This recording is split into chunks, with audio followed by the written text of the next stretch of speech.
The deeper and deeper I go, I find what it is I should know. 'Cause it's just a matter of time that you'll reawaken your mind. Oh, come with me, come to know and find out what's true. Then you'll know what's in store just for you. No more living the life. I can look to the sky and say, I'm reawakening mine. Come to know and find out what is true, yes. Then you know what's in store just for you. No more living the lie. I can look to the sky and say, I'm reawakening mine. Happy Holy Day, Moors. Welcome to House of Reawakening Minds. House of Reawakening Minds exists to provide for the exploration and practice of spirituality in an enlightened community dedicated to honoring the myriad of sacred pathways to the universal creator. We are an awakening center for spiritual grounding, free thought, self-discovery, and more science, a learning experience for all ages. Tonight, our National Grand Sheik, Tarik mostly, and a little bit I, are pleased to present Preserving Rights, Questions for the Circle Church and Chancery Bar members. You know, the Circle Church and Chancery Bar members, whenever an administrative clerk, an acting judge, forces a lawyer or public defender upon you, representing as your counsel of choice against your will, you must object. Failure to object waives your right of objection. You must protest the impositions, as failure to do so waives your protest. Therefore, consider proper questioning on your own behalf. And tonight, Grand Sheik mostly and a little bit me are going to talk remedy.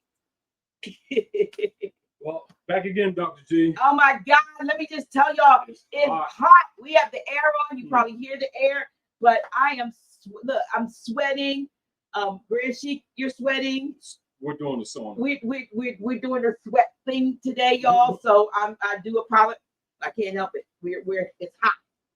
I don't know why it's so hot. We have the air on too. Well, we just turned it. Yeah, but y'all, it's hot. It's like crazy hot to me. It's, you know, I'm gonna melt. I need my glasses so I can see what people are saying. But welcome to House of Reawakening Minds on this first Friday, and it seems like we were just here, like, you know, we've been like, this time it's been like 3 weeks in a row. Yes. Well, not 3 weeks online, but we did our third Friday. Yeah, and then we had our fourth Friday last week, which was in person, and now we're right back here for the first Friday. So, y'all, it's been a while. It's been a bit, and excuse me, and it is hot. So, with that, Grand Sheik is handing me some information so that I can get a little bit more up to speed on what he can just extemporaneously share with you all. But somebody send us some. Yeah, we have the air on. It's just that it's saying it's 75. You see what it says? It says it's 75, but I pushed the thing down to 60. 60. No, it feels like it's like 102 in here. Listen, where y'all tuning in from? Make sure I didn't say it, but that you like, share, and if you have already done so, please subscribe to our channel. You know, just click the thing and click all or click subscribe. You know, it helps in the algorithms so other folks can get recommended. Our videos will be recommended to other folks. It doesn't help us with numbers because we are not monetized. I cannot believe that we can't get 100,000. You know, we probably can. They do a lot of blocking here. I don't think they block people from subscribing. Folks just they just watch people. They unsubscribe people. Is that what it is? Because it's been about the same. Okay. Because of the political platform. Okay. We're not going to put all of that. Let me see. Oh, Buffalo in the house. Okay. Ohio, Dearborn, Michigan. Oh, right. Virginia. See what we get. Health is wealth. We outside. Yeah, we inside. And I feel water running down my back. Let me see. Love to all. Dearborn, Hawaii. I said that. Buffalo. Okay. Canaan land. That would be up in what we call Canada. Chesapeake, Virginia.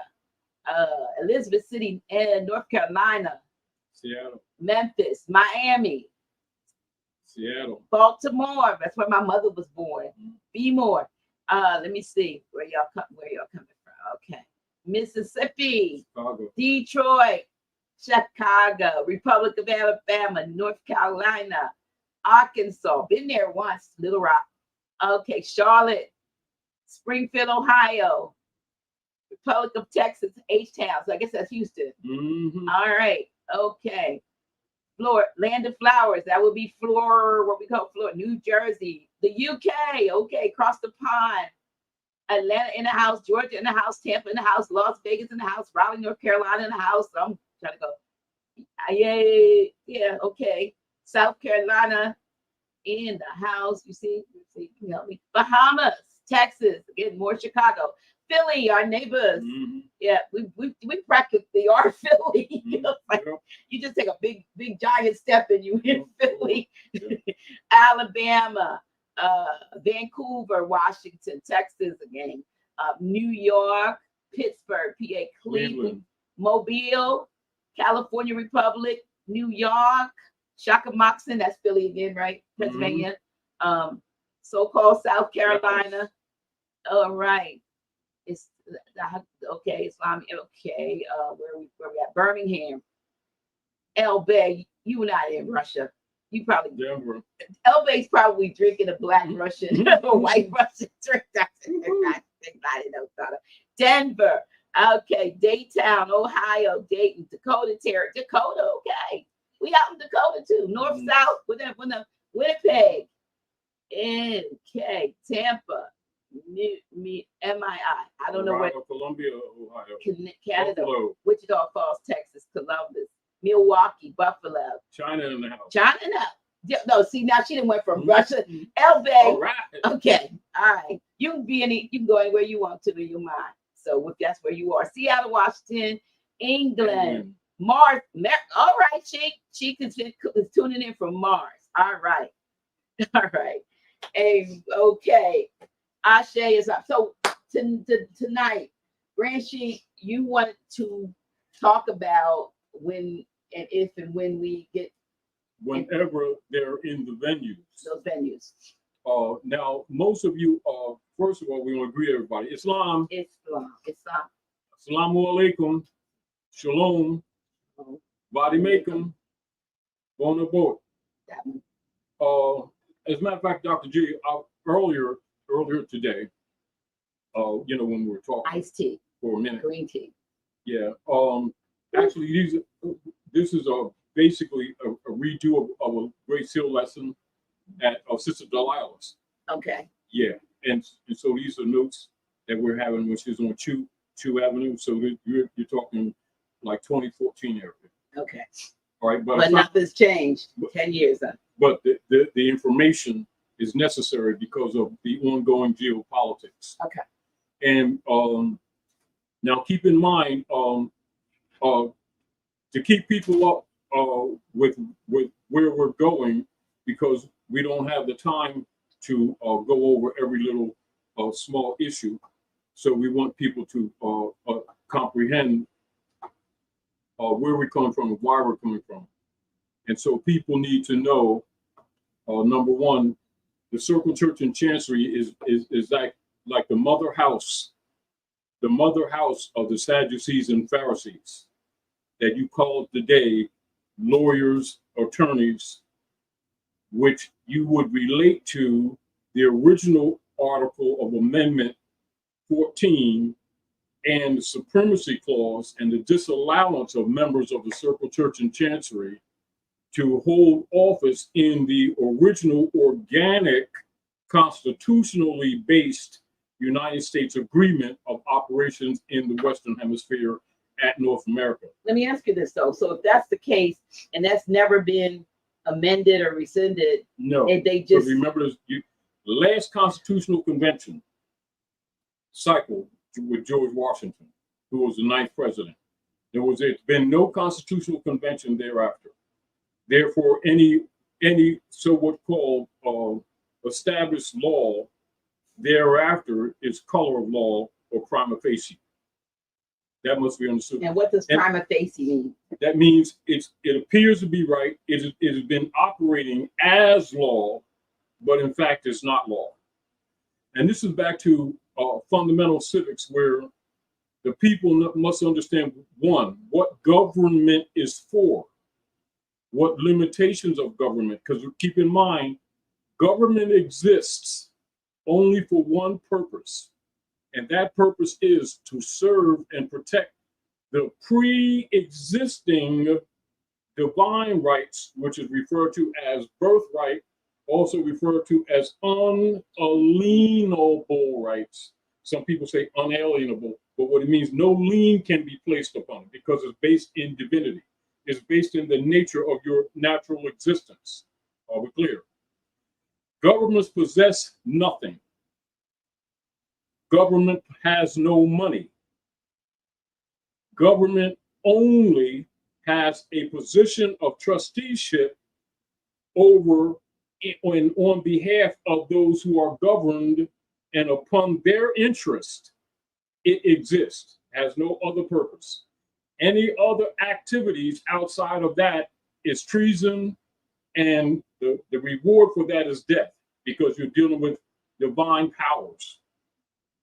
This is why, like, even when governments operate, you'll see them always do whatever they do with a so-called moral or ethical argument, even when they're doing wars that we know are unlawful. They'll always make a moral argument against someone and then castigate them, whether right or wrong, and then use sovereign power to murder them or to genocide them. May I interject? So I'm just hearing that the so-called Supreme Court of the United States just had this controversy. I don't know if they made a ruling or they had a discussion about the immunity of a president, I'm assuming while in office, and can't then, be arrested like that. Right. And then somebody made the suggestion that perhaps Biden, in the best interest of the country, should kill Trump and not be have immunity, because he would have done it because he's a threat to the country. Yeah, all right. That's the latest stuff. That would be a de facto action. But that's what they're talking about. Now let's look at this. Right now, what is the nature of that? Now, first of all, we want to establish for the record is that we're discussing this for the geopolitical analysis, not giving them what you would call legitimacy of operation. Are we clear? That's number one. But because most of the people are distracted with those operations, and because they are de facto operating prima facie as government, and that bridge where people have a clearer comprehension of what their actual position is, we're having this conversation. Because remember, the only reason why they maintain power is because the people keep giving it to them. Because the people keep believing that they are legitimate government. Therefore, people are still malleable or moldable by the narrative controlled by the Khazarian operators, who are really a feudal autocratic operation, particularly since 1871, pretending to have the powers of the Republic vested in the Constitution and Treaty, but operating de facto under a democracy, mob operation, which they will admit to that, but they will not honor Constitution and Treaty, which is Republic law, Article 4, Section 4, because it would expose that they're really a feudal autocracy. This is one of the reasons, from a motive position, this is one of the reasons why they don't teach civics in school anymore, seriously. And also why they don't teach positive law under jurisprudence, but they'll teach law of practice but not law jurisprudence. And by people not having the comparative to recognize that which is de jure, they're able to always produce a prima facie mask and operate under it. Now, problem that's occurring in the geopolitics today is that while the people here have been under a controlled narrative and don't know that these people aren't really government. They're private foreign corporation, prima facie as government, and because it's so entrenched, the psychology is to still think they're representing the republic on behalf of the people, which was not true, is not true, will not be true. All right. Now, due to the fact, as we've talked recently, Dr. G, that their bonds have matured for the most part, actually. And in reality, in the real geopolitics operations, they're in fact really in default already. Are we clear? Therefore, in order to cover up the fact of the exposure of their feudal autocracy, that's really been the system. Now, keep in mind, they've gotten away with hiding the autocracy since 1871 and used the face of democracy, and they've gotten away with it because they've had their war machine to keep nations, and particularly the occupied people here, the Aboriginal people here, under subjugation by quote unquote controlling the education system, which you all already know their primal statement of philosophy with the General Education Board with John D. Rockefeller and Frederick T. Gates. And I know you all to this day are familiar with the great Gates families, and there are multiple layered patents on military, viral, war, biological operations to maintain power for the prima facie autocracy. Are you saying then that because the autocracy is like a one person in power sort of, and I don't know whether it also mean one family or one one lineage, but all right, that's what basically. So are you saying that the Gates maybe go? That's just part of it. Okay. All right. Now, this is what people, many of you who have been studying already know this. And we're having this portion of the conversation to present to you reasons. Why would you ask questions? Why would you question them? And why are we talking about questioning the members of the church and chancery? Number one, because we know most of the people don't know that they're members of the church and chancery. That's one. We know that all people in politics know that they're members of the church and chancery. We know that all lawyers, attorneys, and esquires know that their Feudal, their infidelity with the Circle Church and Chancery, which is their motherboard or their mother house. All right. Now, the masses don't know that, and the masses aren't supposed to know that. This is back to where, again, Dr. G, when you said, well, we should have had at least 100,000, and please. They're controlling the narrative. You already know what sanctioning is. You already know what demonetization is. Because you already know if we monetize this channel, you already know they would have locked that out a long time ago. Which is one of the reasons why, in order to get information to the people, we don't go there because we know they'll shut it down. Mm-hmm. All right. So it's more important to get the information to the people so they can make their own intelligent decisions based on knowledge. But knowing that so many people know these, because remember what we're talking about are actually fundamentals. While many people are not familiar with it, it doesn't remove the fact that these are fundamentals. Are we clear? Right.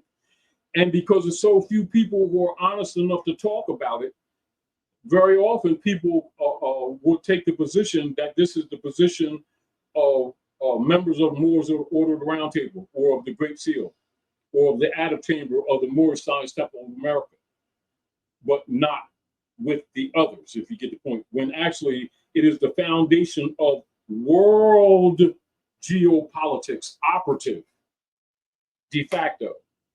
And because the people have been groomed from childhood under the de facto prima facie operations of the autocracy of feudal law, but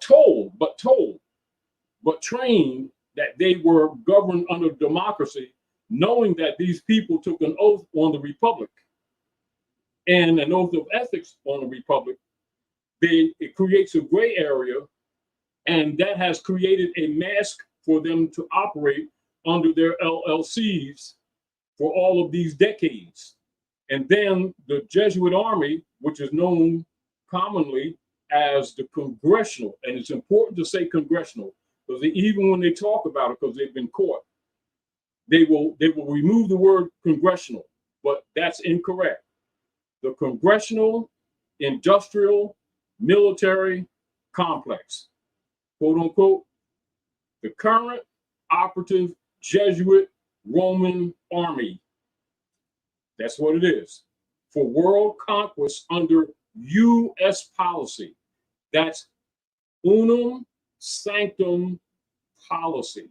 So you must know that in order to know what their mental motive or the mode of operations are, regardless of what they present to the public as so-called legislation. Are we clear?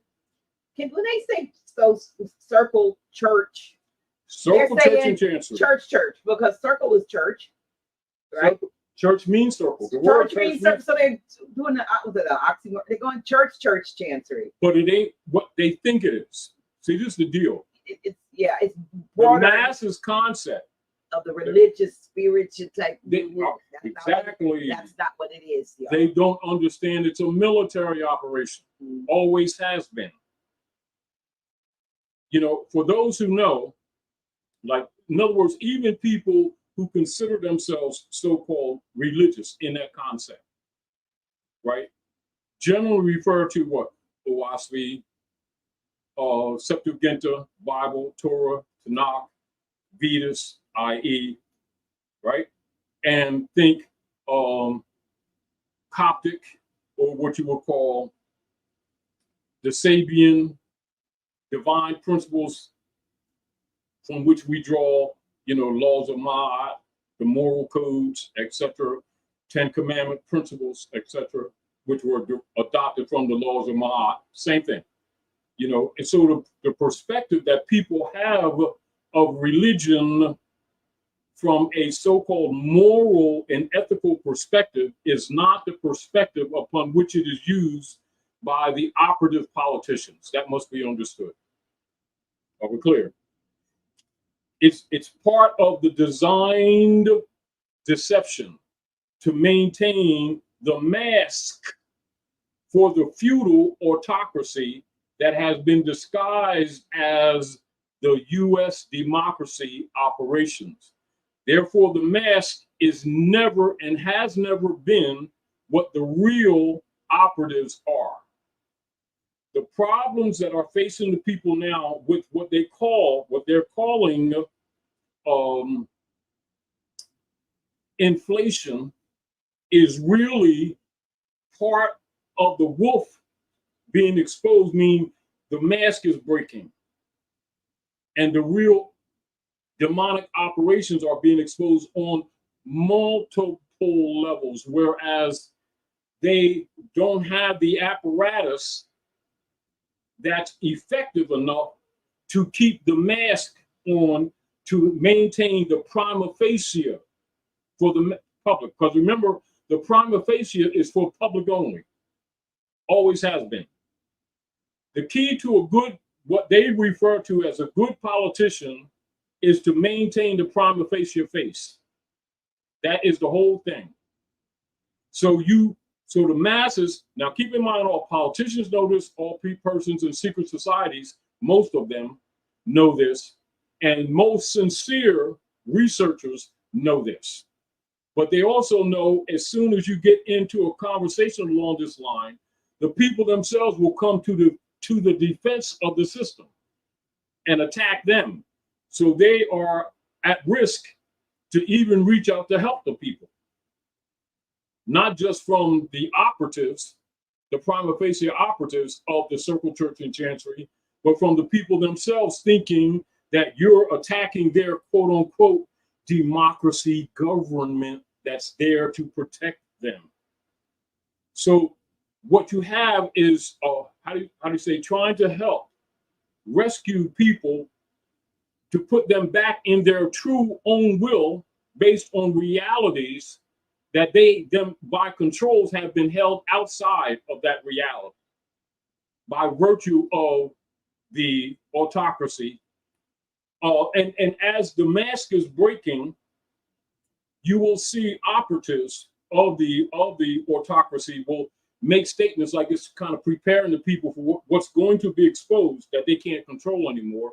They'll say, "Oh, what do you all think about owning nothing and being happy?" In the idea that that's projecting to the future of the possibilities of the method of governance that's going to be placed upon the people by what you call rules of economic necessity, when in fact that's always been operative under the feudal autocracy.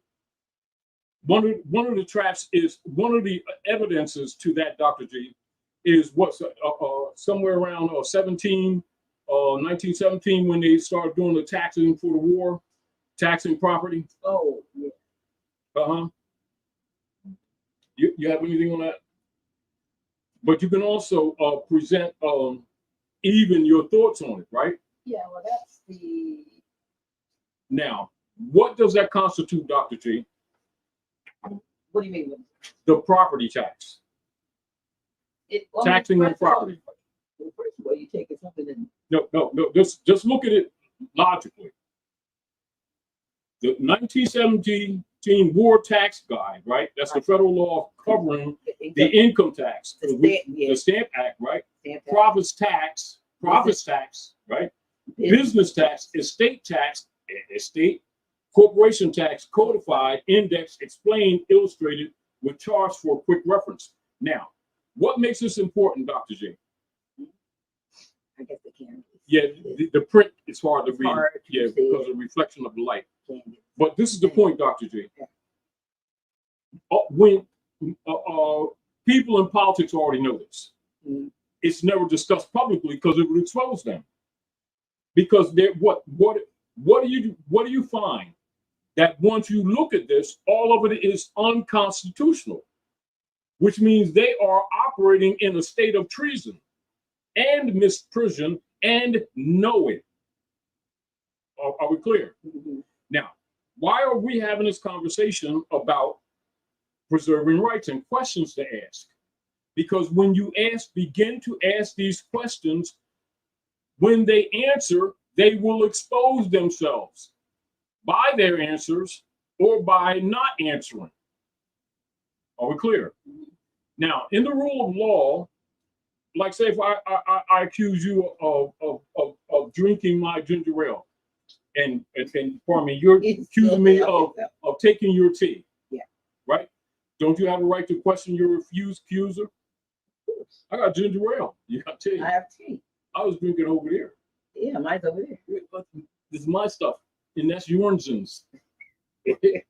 Don't tell mom, right? Yes. Right? So government is mom. She's what? Make sure the house stays in order, right? Fundamental, because the government is just simply an expansion of family. Therefore, the legitimacy of government is important when it comes to the resource. That's why all over the world, the rule of nationalization exists.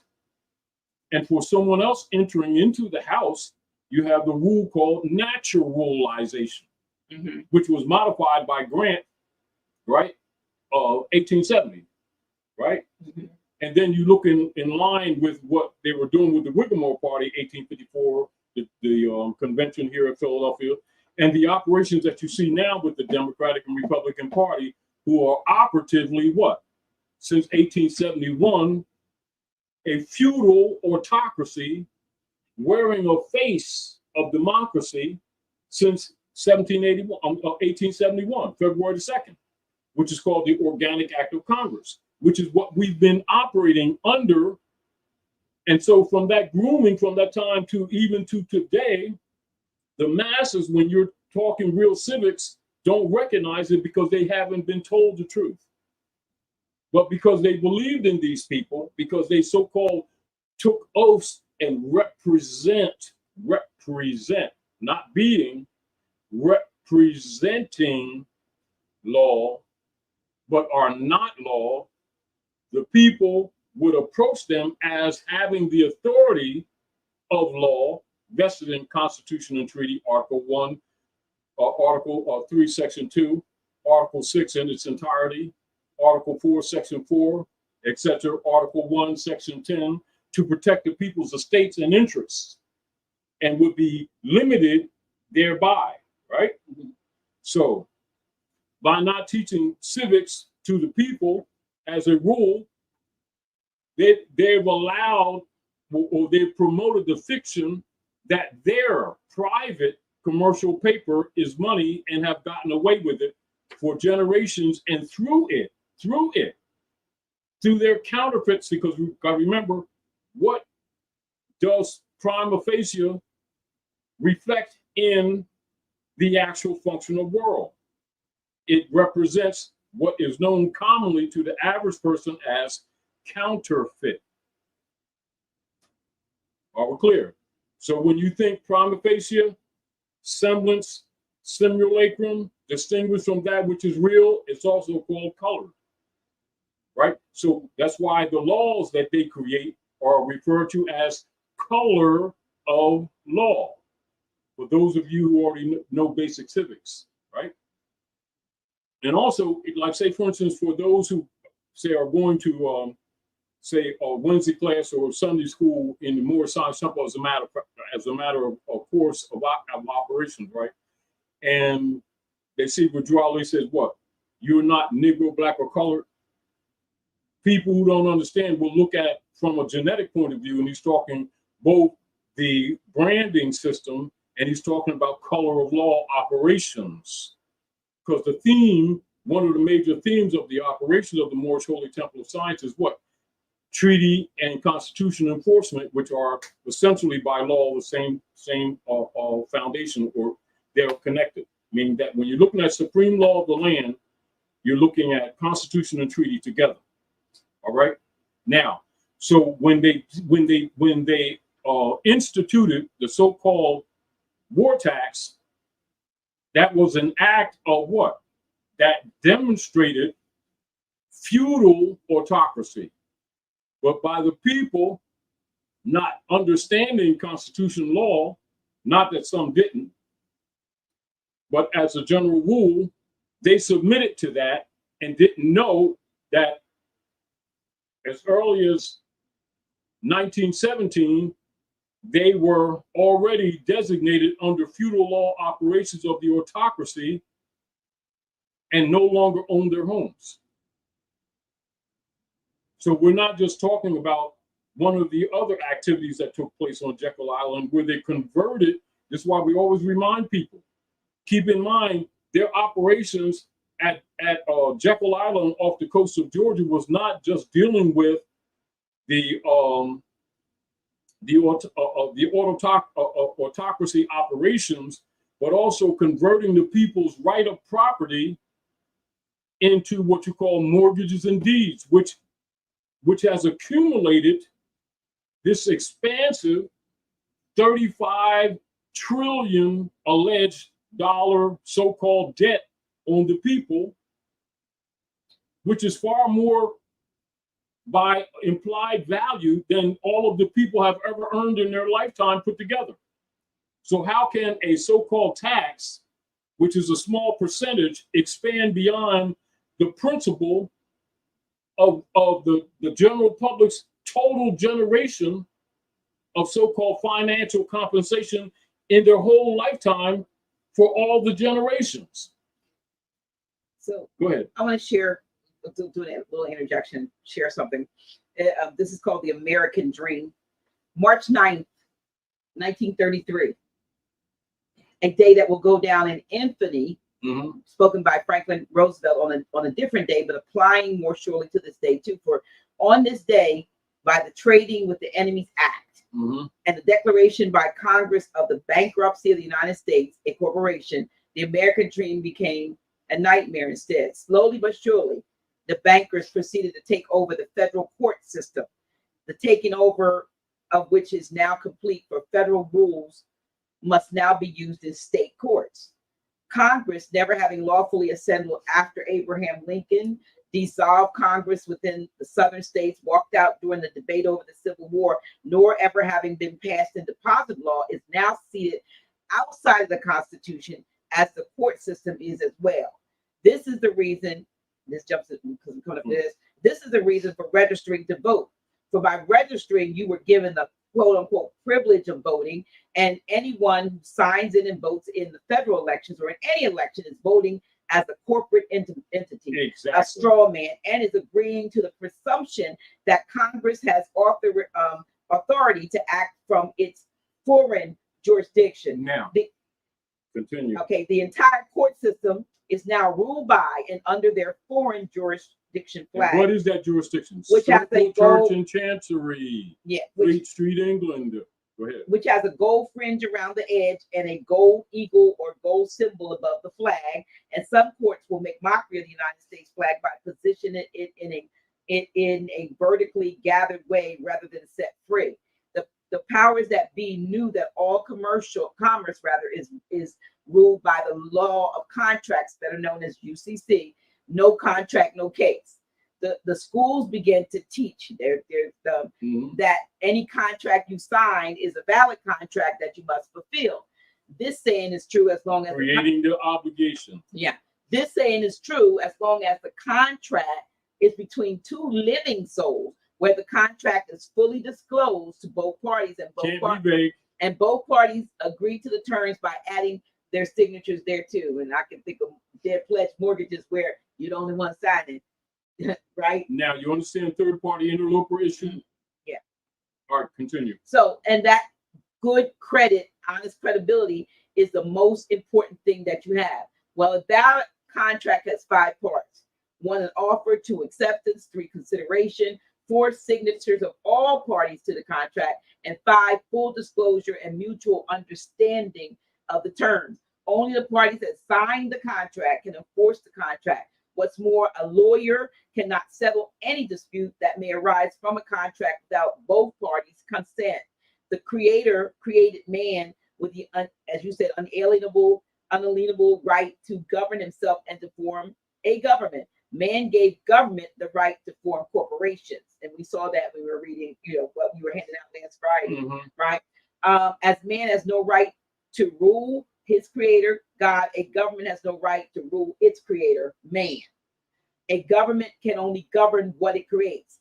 Government created a legal fiction to rule by giving it a corporate name and assuming man to be that, a legal fiction, and writing his name, as we know, all capital letters with the middle name only an initial or not at all. The proper name for a living soul is written in upper and lowercase letters, the first and middle name being the sovereign name and the last name being the family name. The real name for the living soul is I, me, my, or myself.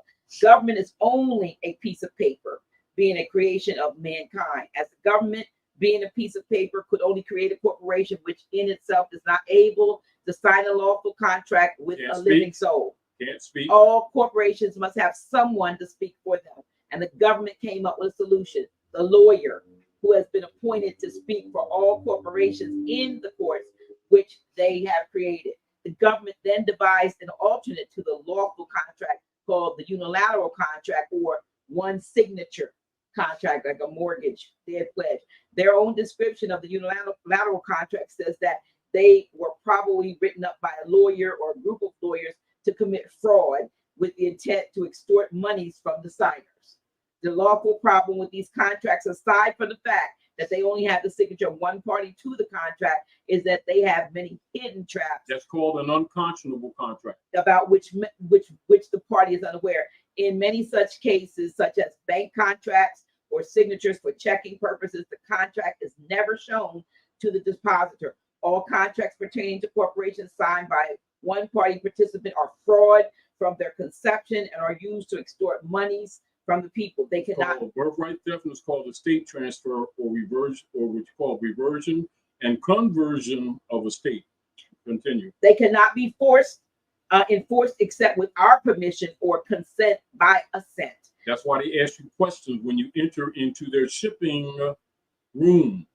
So their shipping trade room is the Admiralty courts, which is why they have they have that bench or that wall or that little fence, and it's called the bench of the ship. So when you go into the township, i.e., or the city ship, or i.e., you're actually entering into Admiralty jurisdiction, which is why they say come forth. And then once you pass that bar, you've actually walked into a foreign alien jurisdiction without giving notice that you have. But that's where the assumed jurisdiction, i.e., that you're now booty and prize. Now you're going into the issue of mark and reprisal, which they are denied by law. But then it becomes obvious, Dr. G, why they don't teach civics. Continue. So from the beginning, men have the right to contract with whomever or for whatever they so choose. The government then set their court system apart from the Constitution and its people, and then invites the people to contract with their court system under their foreign jurisdiction flag to allow them to settle their disputes. That's why they charge you. Now, isn't it logical that basically under Constitution law, the base legitimate taxing or service for compensation for government has already paid for that? How come you have to pay the Bar Association again exorbitant, not only paying them, but exorbitant payments, etc., to enter into those venues, because they're really private venues. The people are assuming that they are government. In other words, once you understand these fundamentals, you understand the prima facie or the mask, and you also recognize the treason. Now, keep in mind, with the bonds that is created for every so-called legal case, they're bundled and sent to 55 Water Street, and these build up what is generally known to the general public as derivatives.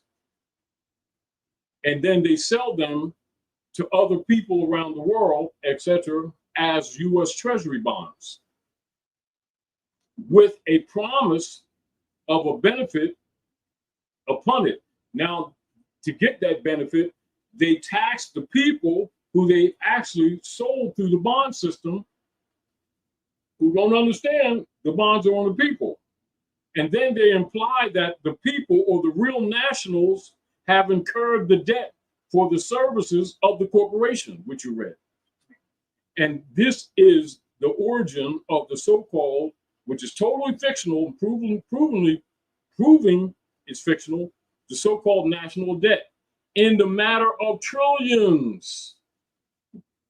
Whereas the interest outweighs the principal, which by basic arithmetic or math is an impossibility. How does that occur? Because it's a fraud.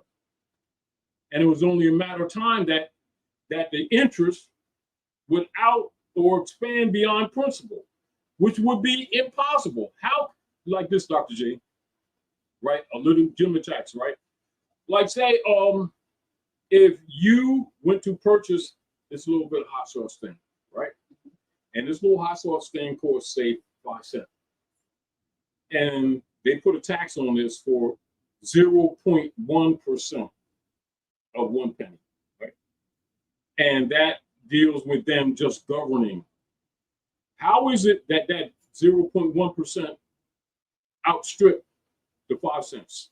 And then outstrip that, and now you owe them more than 5 cents for the original, to the point that you have to give up all your property in hop in order just to pay the interest to these people who are representing you. It's an impossibility, mathematical impossibility. In other words, this is why it's like when you're challenging any politicians, they would say, what? It's impossible to pay the national debt. Why? Because it's all a fraud. Continue. Okay. As I said, they help them. They allow them to settle their disputes. Since a person, a quote unquote person, is to the government as a corporation, they treat any living soul who contracts with their court as a corporation as well, and as a quote unquote legal person and a slave or debtor which cannot speak for itself. Exactly. Now, so therefore, you're held under wardship outside of your will. But then, in order to protect your right, because you recognize that they're already imposing on you, they will imply to you, well, you have a right to counsel, not counsel. You have a right to counsel, and they have the members of the Circle Church and Chancery that you can so-called pay to represent you. And as soon as you hire them, you've already given up your birthright. No one tells you that, do they? Now, that person is an officer of the court. So their obligation is, and fidelity is to the Circle Church and Chancery, not to you. But they present to you that they're quote unquote representing you, which means you can not speak because they represent you. That means they're facing for you. You're held as incompetent. So if you speak, you're actually in violation. But he or she, being a member of the Circle Church and Chancery, being so-called placed to represent you, is the only lawful, or not lawful, but legal speaker.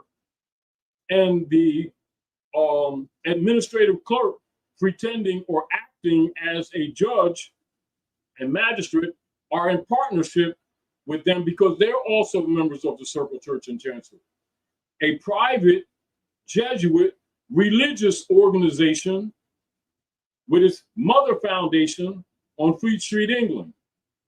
The masses think that they're dealing with the country, quote unquote, and they're dealing with foreign corporations who are holding them as a corporation in the middle of the ocean under booty and prize operations, under the auspices of booty and prize and mark and reprisal. And therefore, if there's an exercise of what is called unalienable right protected by treaty and constitution, they will take offense and attack the living man or woman as if they violated the law, and then put another charge against their estate, and even violently accost them and abuse them in the middle of the ocean behind that bench. And they've been doing it for generations, and our people have been calling it racism and partiality and Rodney King unfairness, not knowing that you're actually dealing with human traffickers who have been pretending to be government successfully in the minds of the people since 1871. A feudal autocracy operation presented to the people as a democracy, supplanting the republic to which they take an oath to support via solemn oath and constitutional, what you call ethical pledge. And so what do you have? You have an operation of a cabal network who have been successfully pretending to what? To present for the people, and never were, never have, never will be, never intended to be. How do you cause them to expose themselves? You start asking questions. Keep going. Now, so that's what we continue. All right. So the first thought that enters the minds of people when they receive a letter from a lawyer saying you have been, quote unquote, you have been sued, is to hire another lawyer, to settle the dispute between the two corporations in their corporate court. The judge protects the lawyers, and they in turn protect the court, but they are officers of the court. There you go. The system is called a legal, quote unquote, legal system, meaning that what they are doing is legal. Legal simply meaning with your consent. Exactly. After they gain your consent, the system then becomes lawful with your consent for whatever they choose to do by to implied, you. Assumed contract, which you never question. So law or lawfulness is constitutional in subject matter, for no law can be enacted or supposed to be without an enabling clause from the Constitution of the state or for the lowercase United States of and capitals initial cap states of America. The court does not have a contract with the party until the party gives a judge his or her name. Until that time, the judge is simply an actor in a black robe. Until then, the court is trying to get the party to contract with them under their foreign jurisdictional flag. Since judges do not file their oath of office into their courtroom, they act under administrative law as however they may choose. The laws passed since 1926 have all been signed by the president of the bar, the British Accredited Regency. So Britain, so Fleet Street is in Britain, isn't it? Well, this says No, I'm just presenting. Keep people's mind, people clear in mind. Right, All right, continue. so the British Accredited, they call it Regency of the state of New York, bringing all laws under the bar as nothing more than bar codes, rules, regulations, statutes, and procedures for corporations to follow. The only way you have to make the judge uphold his oath is to file his oath into the case and restrict him to the type of law that you want to follow. There are 7 demands for discovery to demand of all lawyers, and I don't know what it is, but 1, produce the legislative act and its implementing regulations that precipitated this cause. 2, produce the legislative act that created the office of lawyer, attorney, counselor, esquire. Give me the address of his office where I may go and get a license to practice law. 3, produce a copy of your oath of office as an officer of the court where you filed it into public record. 4, produce the contract signed by myself, proper name of the living soul, and you, name of the lawyer, in which I agreed to give up my constitutional rights. 5, give me your name and address and phone number. 6, give me your bond number and your bonding company name and address and location. And 7, send me an acknowledgement that you understand that you have perjured your oath of office and are committing constructive treason against the Constitution for the lowercase United States of America. And he said the state of Maine. I don't know if there's any state that you would be at. And the American peace flag. All right. So now you would deal with what? The distinction of the republic and the democracy. Now, as you know, for years we always show the people the war records, the war manual in the United States, right? Which it tells you what the republic is, tells you what democracy is, right? Republic established by treaty and constitution, and that's Ordinance 1787, which you already know, right? The formation of the republic, right? And so they use the power established by the treaty and constitution. They use the power of the seat, but they're enforcing actually feudal law, autocracy, not exposed to the people. So the people not being aware that the whole judicial system was hijacked, particularly after Lincoln.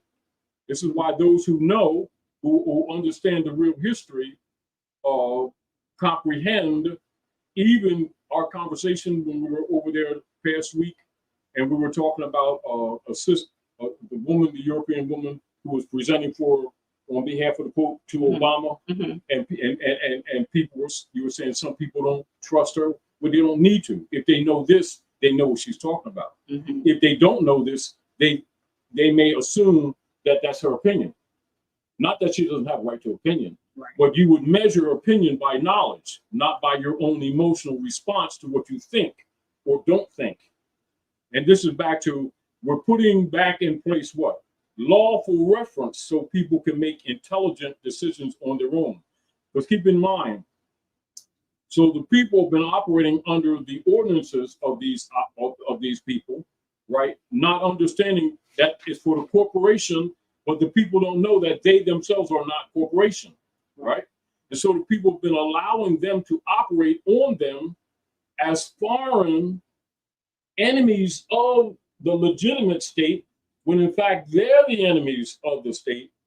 But because they're in collusion and operative, the people don't know that they're all members of the Circle Church and Chancery. It never dawns on them They think they are what? Think they are constitutional officers. Yeah. When they're officers of what? The Circle Church and Chancery, undisclosed. Therefore, they're sharks. They're sharks in your what? In your living room aquarium with the other fish. And you. Now, also, if you read some of these questions, right, some of these questions in the nature, you'll comprehend while some of these questions are asked, because when they answer, they will expose themselves, right? So whenever you're speaking within those venues, you would always preclude your statements with what? On the record and for the record, right? Regarding the attorney. So they say, so the acting judge, or pretending to be judge, who are really administrative clerks because their corporation is already in receivership. Franklin Delano Roosevelt, right? Right? So therefore, they are bankrupt in their private operations, but using the power of government to continue to rob the people to sustain their fiction. I just want to show you that. So that to sustain their fiction. And we've been what? Transferring our labor compensation, our fruits of our labor, as tax to what? To satisfy interest on their private international trade debt that can't be satisfied. Just let them know that I was reading from Good. be the one to execute your trust. So you would know why. Now keep in mind, this is fundamental civics, Dr. J. That's fundamental. And even though this is recent, this is stuff we've been teaching for 40 years. And most of the people who would approach our conversation already having this knowledge would always, or not, would often, by detractors, always say, oh, that's that Moorish stuff. No. As if it doesn't affect their lives, as if it's an opinion. Why? Because very few people are talking about it. And so they figure that was just our opinion. When we were on the missionary work of the Old Canaanite temple to restore the estate. And so this is why they've always promoted Drew Ali as a religious man, so that they wouldn't pay attention to the issue, that the issue is civics and estate restoration. So their concept about him would be twisted, which they've been pretty much successful with doing that. This is one of the reasons why Drew Ali said what? The day will come when people will come into this movement with their eyes already open, and will sit you old Moors to the back of the room. What's he talking about? The traitors among us who have misrepresented this movement successfully, but in due time, you'll be set back. Which is an example we saw last week with Teach. Exactly. Brother Teach. That was an example. Perfect example. Yes. Perfect example. Shout out to you, brother. Perfect example. Now, so the point of it is, this is the other point, Dr. G. When people are looking for remedy, they're because of training, right? Not because of reality. They're already trained to keep looking for a leader guy, which is not to be promoted. Why? We're supposed to come in what? In divine circle or majlis, right? Or circle of mothers, all mean the same stuff. And do what? Use the natural divine law to resolve problems on principle already established. What are some of them principles, Dr. G? Love, truth, peace, freedom, and justice. What is the absence of people's rights? A lack of justice. What is the code for justice? The code for justice is Jesus. Is it a person? No, Jesus is really not a person. What does Jesus or the Christ really represent in reality? So you go back to the Sabian Moors, or what's called a Sabbath, and you find that it's actually an oil secretion that goes up the spine, that activates the medulla and the pineal gland. which is called Christ degree. It's really the development of the body. It's really not a being in the sense that people have been trained. So the priesthood has made a literal Jesus in order to cover up the truth of the development or the divine mind development of the human being. This is why, so that would be the distinction between what? Real religion and dogmata, which is also counterfeit religion, you see? So the priesthood has actually used counterfeit religion to put the masses to sleep. So when Christ comes, well, that means when the activation of the pineal gland comes, so people will be able to see through the BS, right? So one of the ways of how do you begin to liberate or reclaim your right is by questioning your accuser. Now, look at the first question and deduce from that, Dr. G. So we're at the heart of why we're having these questions. Why do we question the members of the church and chancery? First, you got to know that they're members of the church and chancery, don't you? Right? Right.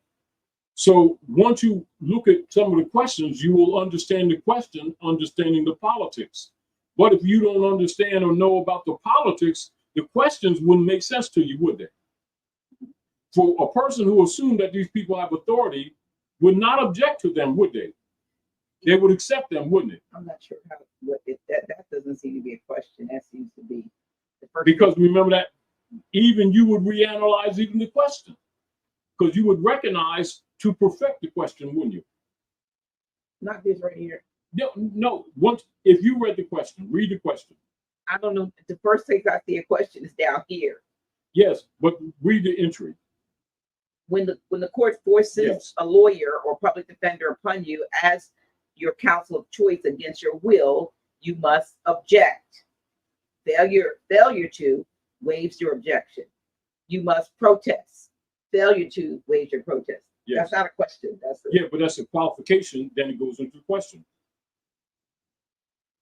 What we do is inquire of the potential lawyer. Is he aware that for every law or code title and section number, there must be a remedy provided by the legislature? So that's the law. So wherever there is what? Wherever there's a legislation, right? There must be a remedy.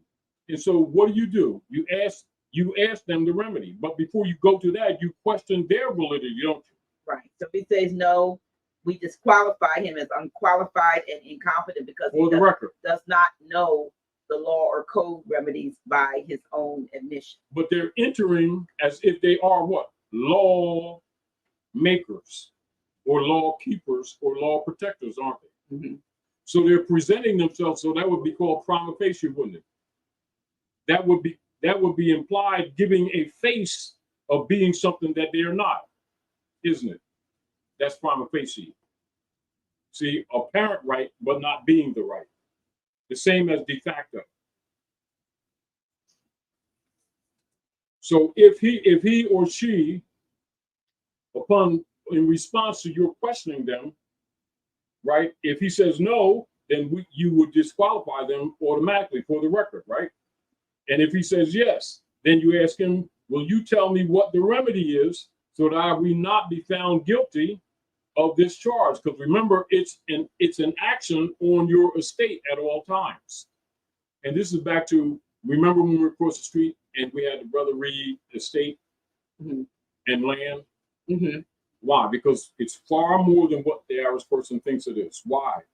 Because the average person being subjected to the so-called Frederick T. Gates and Rockefeller education were given connotative meanings, or what you call limited and misrepresented meanings or definitions to the realities, which the masses are not generally aware that they were under what?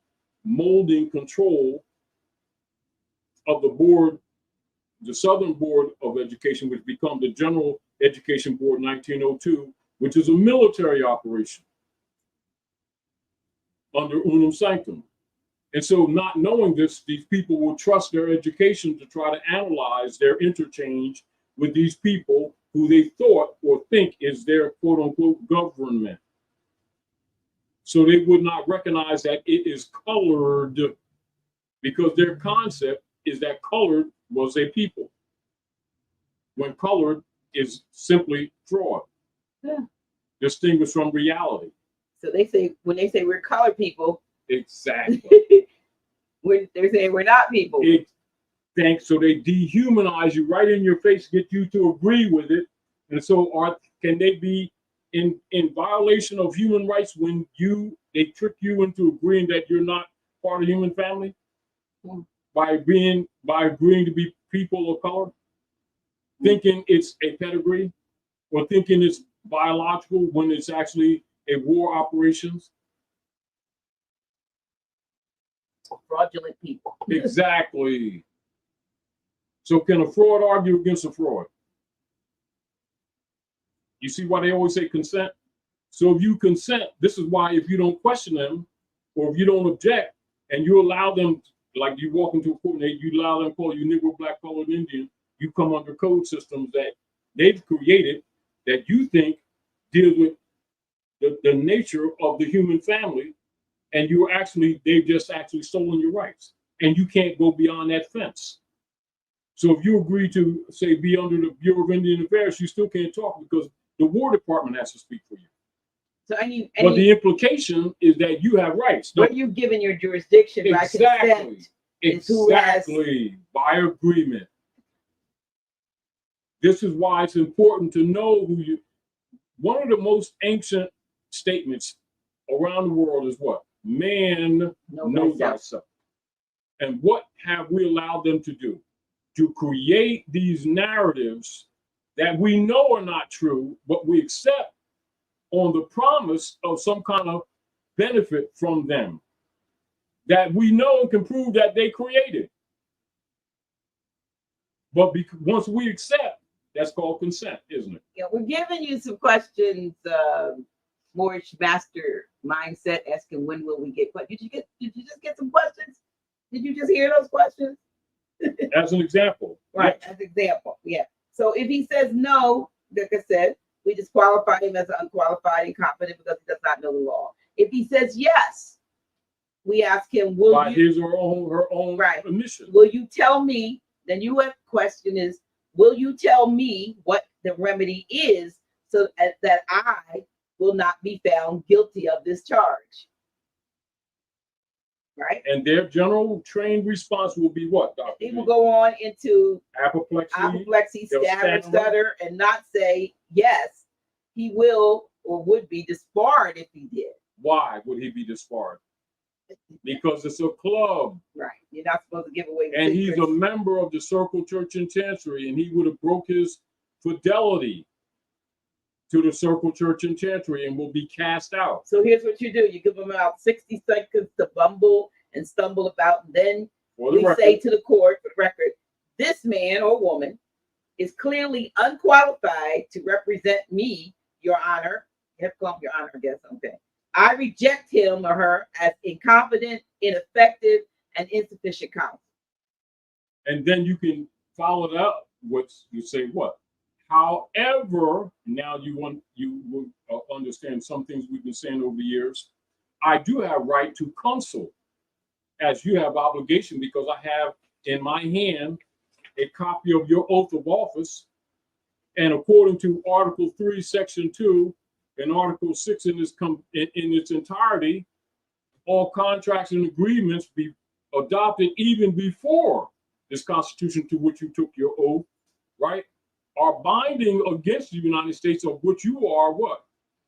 A subordinate franchisee party. Warren Feaster, I put the name of the book in the chat. It just went up. You just need to scroll back through. I just put it up. Yes. And that's an example. Yeah, that's just something. Here's a question that they put up like 100 times, so let me bring it up. How can we use the Pope's letter to Obama, both civil orders, as a means to enforce our rights via the North America Republic Constitution from an individual, more national perspective? It's Article 3, Section 2, as a standard. You'd have the oath of office of the person acting, the administrative clerk, knowing that they're acting as judge, right? Then you would also have in your possession the original ordinance, Organic Act of Congress 1871, and you would also have the corporate papers that we've shared with you all for years, that we also discussed the last time up close and personal, and that we've shared with the people for how many decades, that show that they're a corporate entity. And then also you would have a synopsis of the Clearfield Doctrine 1924 that we've been telling you for years. All of those, and this is why even when we refer to the people to the flash drive, we will refer to them to those particular articles, including the article I wrote years ago on reversion of a state, or reversion of, which would include the dispensation on the Clearfield Doctrine, and also the letter of James Trafficant, 1993, on the floor of the House, the U.S. bankruptcy, which would verify their lack of jurisdictional claim. And also why you would argue always present the contract or prove the contract. But also the importance of being in your proper person, and you're saying more national, you're also in your proper person. So then you would look at the letter issued to Barack H. Obama, the civil orders that you're referencing to, that gives a synopsis of the real politics. And you would recognize that these people are actually what? Operative cabal. They're not government at all. Well, can it be entered into whatever? So your meaning that once you have this knowledge, your conversation with them would change on the record. This is why you would be starting to speak for yourself and not let a member of the circle, church, and chancery speak for you, because they will never tell you the truth. Why? They are sharks. And members of the circle, church, and chancery, undisclosed, but using the power vested only in Constitution and treaty to execute their operations. This is why in the Supremacy Clause, members of the circle, church, and chancery are disallowed to hold any office of the United States Republic, lowercase. As this, so now you understand the treason. Now you understand the prima facie. So the questions would what? Cause them to expose themselves. So if you begin to stand on the principles of constitutional enforcement, like Noble Drawley told you to, it would expose them, but would also teach you. Because it would break the spell in the process. This is why Drawley said to the Moors, he said, what? The half has not been told. If I told you everything, you would go back to sleep. But he knew that if you started enforcing it, that they would push back. And it would become obvious to you that how and why would they push back when you're enforcing the Constitution and treaty that they took oath to? Then that contradiction would start purging you, would start what? Baptizing you into reality. Because as long as you're under the concept that they're legitimate government, you would actually voluntarily fund their operations through taxation. And that don't apply to you, never did. But it would indicate consent. Now, the issue before the world right now is that it has become so entrenched that it's contaminated not only national, but international trade relations. So this means that all the bonds that have been sold to other people in other jurisdictions have contaminated their nations too. And by virtue of it, they're actually running the other nation states also.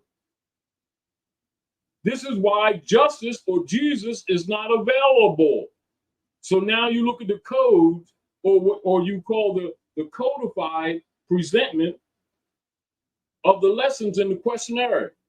And then you begin to understand why Noble Drawley said, what does Jesus mean? Jesus means justice. So on the surface, people who really don't understand where he's coming from, you would be thinking the concept of the Jesus talked about in the Bible. And he's actually talking about justice. And he's telling you he's talking about justice. But until you study, you wouldn't even get that he's sending you a message. And he said, what is the divine and national movement for?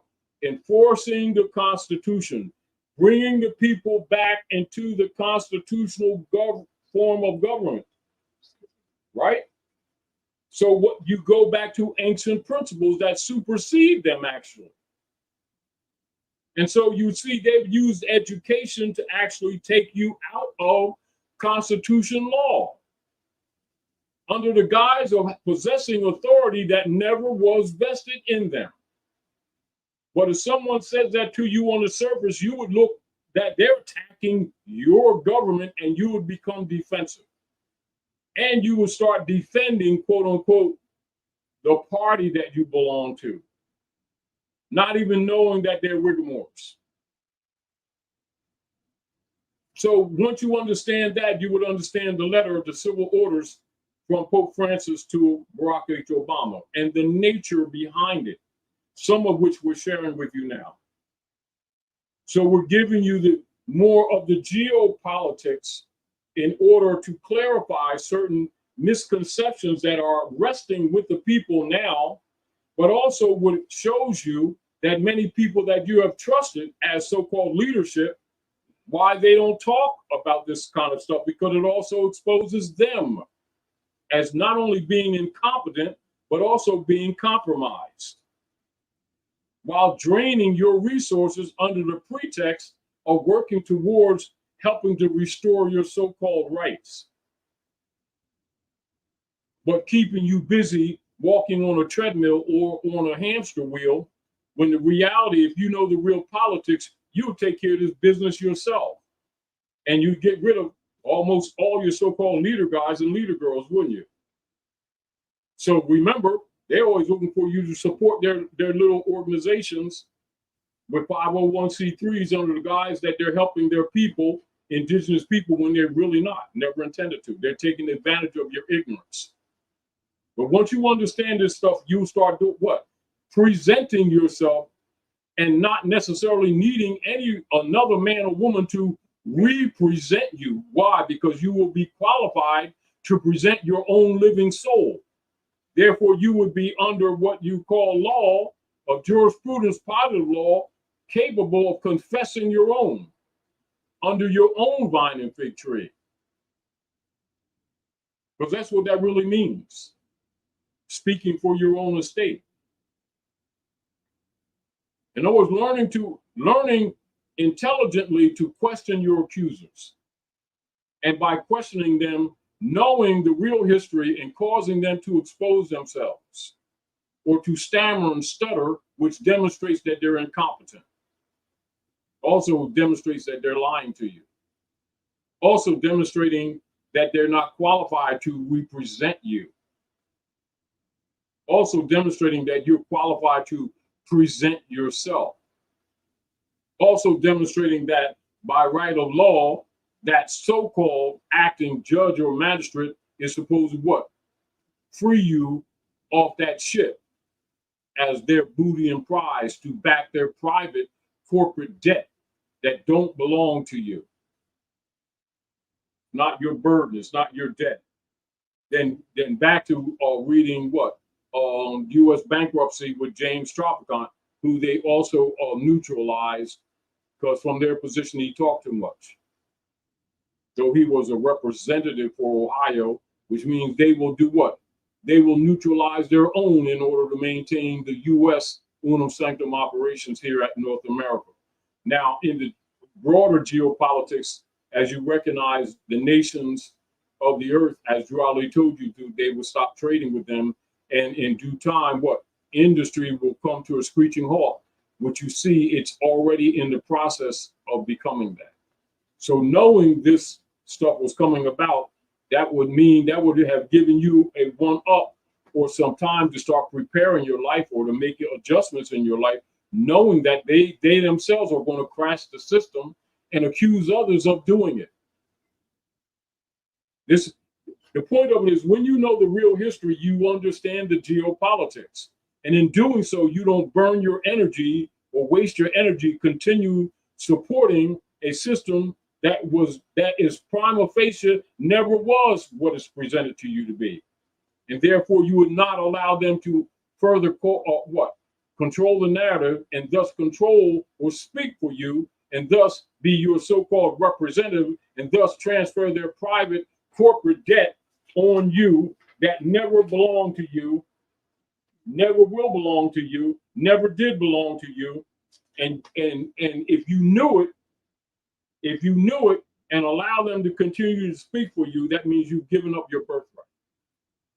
So rather than argue with people, we're showing them the law or the breach of law. So if someone's operating as a fraud, why would you submit to them and also pay taxes to them to continue the fraud against yourself once you have this knowledge? And understand, this stuff is public record.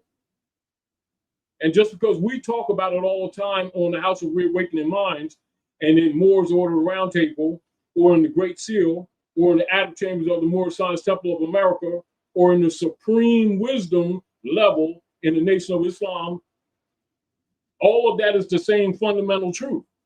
Just coming from different houses on the same truth. But if you don't know that truth, you can't liberate yourself from these cabal operatives, because by consent, you're consenting to their operations and you're paying for them to maintain.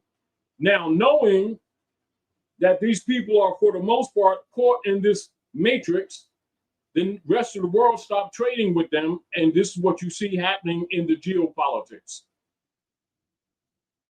This is also with you having a knowledge of these operations, so that you don't start working against people who are actually trying to help you, thinking that they're against you.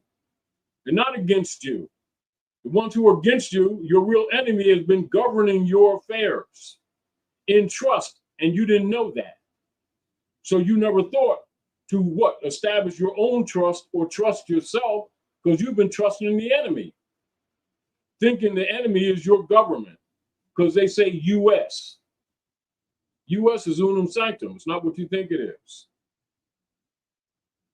Study that, then study the letter from Pope Francis to Obama, but on behalf of Pope Francis to Obama, mainly structured by Anna von Rees. You'll understand their position. Now, you also understand that the middle class, in order for the unum sanctum operations of the dissolution of the estates of the people to support the United States Corporation Company, is necessary for their survival. Why? Because they're political camelon parasites. The art of their politics is like a chameleon. It will always change up, which you see going on right now. So when you see the politics going on with the theater, with Donald Trump and Joseph Biden, that's a camelon operation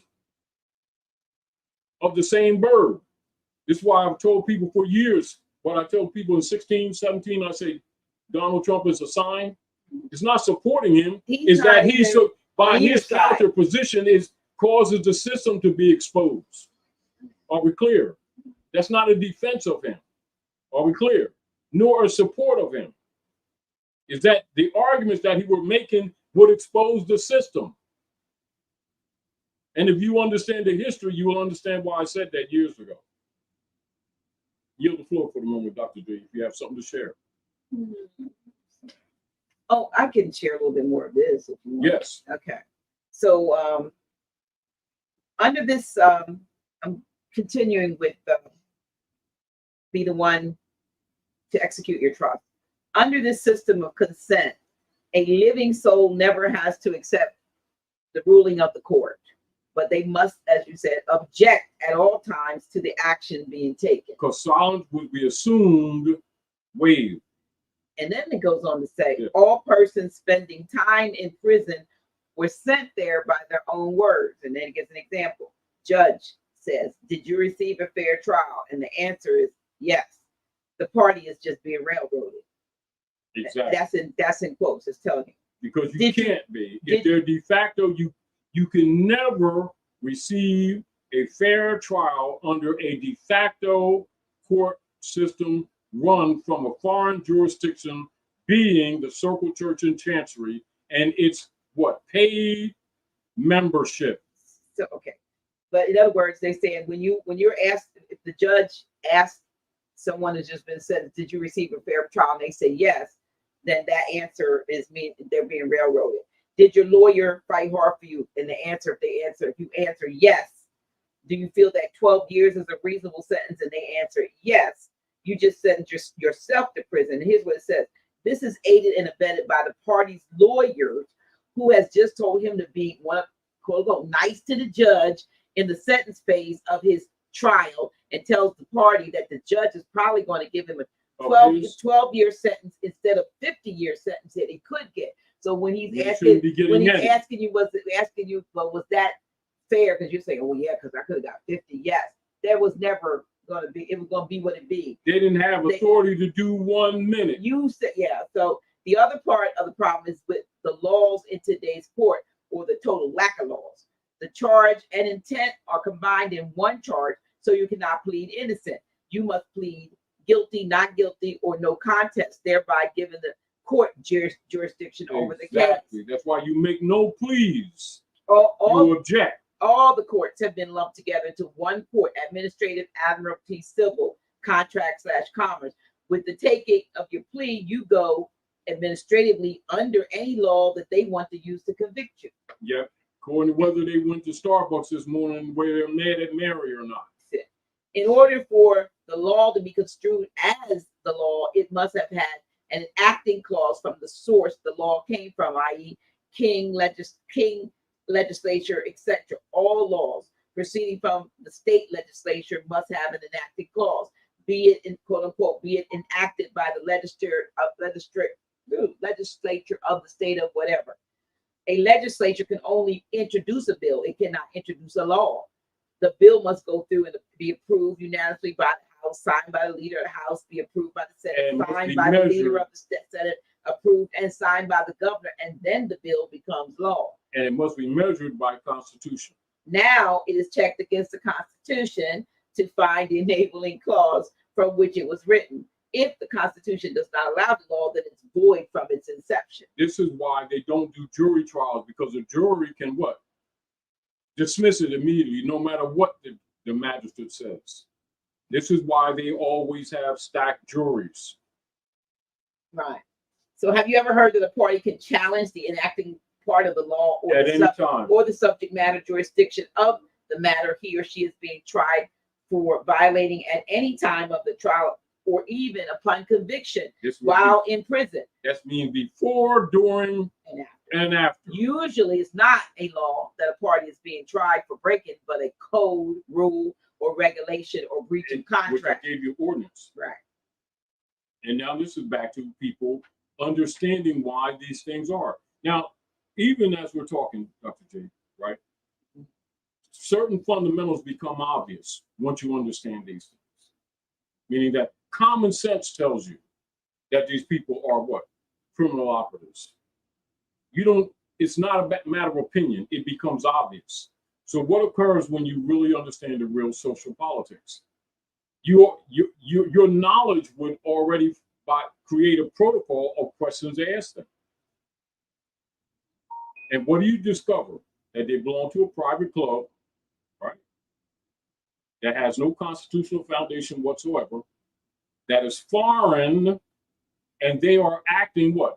Unregistered foreign agents. Write that down, you all, so you keep that in mind. They are unregistered foreign agents. What occurred when you even asked them along that line? Can you introduce into the record your registration as a foreign agent, being a member of the Circle Church and Chancery that runs this venue that you're calling a court? And you can also ask questions like this to the acting judge. Always call them acting judge. You can call them administrative clerk, which they are, or you can say acting judge, right? Can you enter into the record the oaths of all parties making claim in this matter in relationship to the bond and in relationship to your sworn oath that I enter into the record. And watch them get twisted in the face. Why will they get twisted in the face, Dr. J? Why? Because you just caught them again. But they're not expecting you to ask questions like that. Why? Because they know that they haven't taught you that in school. Why? Because they control the school, and the school is a weaponized control system under animal husbandry set forth for workers, not for thinkers. That's demonstrated in all of their records. And that's also public, isn't it, Dr. G? Isn't the philosophy page of the General Education Board public record? It is. Didn't they say that they're going to teach these people what? To do things imperfectly, just like they've trained their mothers and fathers to do the same? Right. And they've given them degrees, haven't they? And put them in debt and made them take loans to get that education. And they give them a certificate to hang on the wall. And they call it sheepskin because we are sheeple when we do that, not people. Exactly. You got your sheepskin on the wall. Oh, wow. And what do they do when they graduate? They take their crown and toss it in the air. Throw it up there. What do you mean? I did all this, nothing. That's what it symbolizes. And spend most of their working life what? Paying the debt of an education that don't work. Yep. And it's already by design obsolete when it's given to you. This is why it's important for them to what? Put sanctions on nations to block their progress so that they don't show you that you've been operating under a fraud.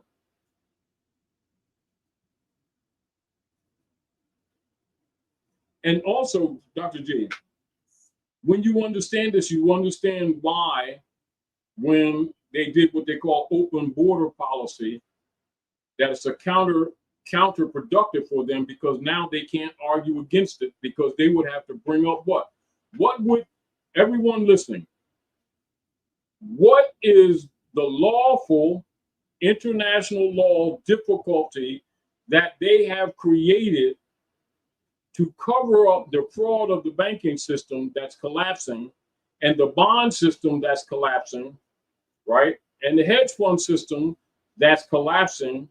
To cover up their fraud, they open borders and allow people to come across the borders absent of the process of the Naturalization Act for all alien or immigration to take place on the land. What makes it difficult for them now that they've started that? Because if they institute it, they have to prove who they are. And they are foreign agents who've been actually running government. So they've created a catch-22. To cover up one crime, they've created another. And if they start making it a public argument, they have to go into the Naturalization Act. Why? Because in order for people to be lawfully immigrated into the society under immigration, that's called the Naturalization Act. So now they're going to have to distinguish nationals from immigrants. Now they got to get to the issue of identity that they have covered up for years in order to suppress the Aboriginal indigenous people here. They've created the code system of color code system, light-skinned orange people and dark-skinned purple black people, and the dark-skinned white people of the light-skinned white people and the light-skinned black people. All of that stuff goes out the door, and it also exposes them. Now they got to go into what the operations of Ulysses Grant's 1870. Then they start going into the Whiggamore Party operations here at Philadelphia, 1854. Then they got to expose when they started calling themselves white people. Then you start discovering that none of this has anything to do with organic anything. It has to do with political caste system. And what all your ordinances that they've created to govern the corporations will expose that they've been doing human trafficking. So they created another violation in order to cover up their own criminality that they recognized was what? Being exposed by the natural counter operations of BRICS that they're complaining about. This is why they're blaming all of their operations on Russia and China mainly. Other nation states, but Russia and China. This is why even as we're speaking, they're rioting in France. Right now, as we're speaking right now, they're burning cars, stores and everything. They're doing the Watts thing that they did in California right now. They're doing that in France right now as we're having this class right now. And what does France represent? Represent the Franciscan Brotherhood that's talked about in general and permanent character law enforcement of United States law of a general and permanent character, etc., to the Republic, 1934. And it's all connected. Now it's going to go from France to England to Scotland to Germany. And how long can that go on before they have to actually deal with it? This is why they're distracting people with the war in Ukraine and with the war in Palestine under the guise of something else. All of it is prima facie. So they're supporting the war in Ukraine and they're calling it for democracy, aren't they? When everyone knows that the actual war is for what? Nazi and Zionists, because that's what Ukraine actually is. That's who's really governing there. So why are they protecting the Nazis and the Khazarians? Because they actually make up the space program operating here. Nice. Paperclip, y'all keep. People who don't understand the politics won't make the connection. Those who understand the real politics understand the geopolitics and understand why they're doing things that they're doing now. Keep in mind, as they're getting what you call losing control on the bond system, right? Now you understand why Japan or Nippon right now, as we speak, are selling U.S. Treasury bonds to save the yen. They're only buying time because they have been, just like many other nation states, subordinated to the Circle Church and Chancery and the Zionist Khazarian operations, who are the real owners of the United States Corporation Company, run from Davos, Switzerland, with its court system run from Fleet Street, England, of the Circle Church and Chancery, with the lawyers creating all of these instrumentalities that they have been selling around the world, that the world is discovering are quote unquote worthless. Junk bonds. They don't even come to the level. They got to look up to come to the level of junk. Because junk is something. Now, keep in mind, as long as someone was buying them, the game, the hamster wheel still ran. Because the people here were willing to get on the hamster wheel to run the system. But what has been happening? Middle-class Europeans been thrown off the hamster wheel, and they weren't supposed to be what? Thrown under the bus. Now you understand Anna von Rees. I'm not defending her. I'm telling you the foundation of her exposures. But once you understand the geopolitics, you understand motivations of different parties, even though they may have what? Organizational just diversity that you wouldn't think is connected. So now you understand when you go back to Ali, he said, what? The time's going to come, he said, I'm going to make the European tell you all the truth. What else did he say? He said, the nations have your history. So once you start studying the geopolitics and look at the moves, it all becomes apparent. If you're not aware, it's all prima facie to you. Why? Because you're looking at the mask. You're convinced by the mask. So what is happening? The people are feeling the injury, but they can't see through the mask. So we're showing them behind the mask, and the people are what? Because of their training, some are resisting. Some are afraid because they don't want to see the monster. Then others know that they're compromised because they've been supporting the monster. So they don't also want to take responsibility that they are part of the system that they're complaining about. No different than most people spent years involving themselves in these different quote unquote religious organizations. And then when research is done, you find out that 90 some percent of all of them are ran by the Pope through the Jesuit operations and controlled by their skull and bones 501c3 agreement contract consent, while pretending their supreme divine personal relationship with Jesusness and putting that on their own people and playing self-righteous games.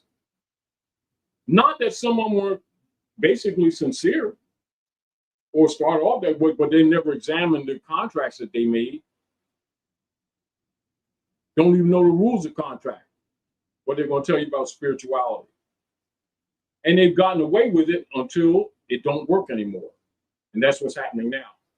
Problem of it is, whether the people here are ready to deal with the truth or not, the system itself is collapsing. So your attachment to it collapses too. The exposure of information allows one to begin to really claim the responsibility of self-government, as all of our people, or many of our people for generations have claimed to be doing, whether it's so-called movements there in self-determination in our own right of development, whether they're talking indigenous or Afro, it doesn't matter which one they're talking about. Now they're going to have to prove themselves, aren't they? Why? Because the system that they've been hiding behind, even though it's been enmity to them, they're really going to have to, you know, how you say, we can talk all kind of stuff, but now you're going to change your own tire, for real. So if you don't know basics and you're out there in the world, on the highways of the world, so we're talking about the real geopolitics, which is really what's happening. So all of this divinity and ma'at that we've been claiming, we're going to have to apply. Why? Because the true law, or what you call maximum law, actually derived from that. All over the world, not just all over the world. And all of your ancient tribal rules still derive from those same principles. And once you understand fundamental maxims of law, or fundamental makeup of the principles of maxims of law, they are universal in their character, even though they've been given different names. Once you understand that rule, you have what? The capacity to separate the wheat from the chaff, and any excuses to the contrary will no longer be accepted. And this is what people need to understand, that the world, the planet is moving into that area for what they call the Aquarian age, which what all light, which means if the sun stands at high noon, right, it casts no shadows, right? So if there's no shadow, any shadow government can't exist by the rule of nature. So what's happening is those who've been governing, even though they've been corrupt, know this because they know the laws of nature don't recognize personal station. So they can't hide anymore. So they already know this stuff is coming apart. So while our people who don't understand basic geopolitics continue to follow the belief that they're a government, or still arguing whether they accept it or not, matters not, because the system is collapsing. This is why they're keeping the wars going on. Are we clear? This is why they're threatening Japan right now, who's an ally, who are selling treasury bonds, because it will accelerate the collapse of the hegemony operations that we've been telling you about for 15, 20 years. So whether or not they honor treaty and constitution is cool, but it doesn't matter now, because they're going to be taken out of power to have the capacity to do so anyway, since they were dishonorable anyway, because they've never honored treaty or constitution. But one of the principles that we've always said, Dr. G, what is one of the reasons why we always seek to expose or enforce the Constitution? it will make them tell on themselves. While they took an oath on it, and the people keep defending them and keep consenting to them, which is why the Moorish movement had been stagnated, because they took it incorrectly. Now that the world is enforcing constitutional principle, the system can't survive. Why? Because they need to sell the bonds to the rest of the world to maintain their corruption. And so if no one's buying the straw man bonds, that means they have to do what? They'll cover it up with what they call quantitative easing. That means they have to print more counterfeit and buy it themselves internally. So that means 3/4 of all of the voucher systems backing the Federal Reserve are outside the jurisdiction of North America, 3-1. And all of them are going to be coming home. It's called chickens come home to roost. So what does that mean? That means a bottle of ketchup that costs you $1.95 has the potential of costing you $10. Why? Because it's not based in what you call price discovery. It's based on what? Whatever they said it was. So what does that force them to do? Like, say, if another nation state produced a solar panel that put your electric bill in half right now, what will the members of the Congress of the Circle Church and Chancery do? They will put 100% tariff on it and make you pay them 100% for having the nerve to buy it from somebody else who's trying to take that debt off of you. So how long do you think they're going to get away with doing that here? Because that's what they're going to do. Why? Because they can't rob others no more, so they're going to do what? Turn in on the people here, which is what they're doing. What is the code word for that operation? It's called inflation. Is it real? No, it's artificial. It's theft. It's prima facie, distinguished from that which is real. How long do you think that can go on? And if you go on your phone right now and say, and go on your phone and say, what's happening in France? One of the G7 members. What's happening in Japan? One of the G7 members. What's happening in Germany? One of the G7 members. And technically, the most advanced member of G7 in Europe. And that will tell you the politics that's coming here.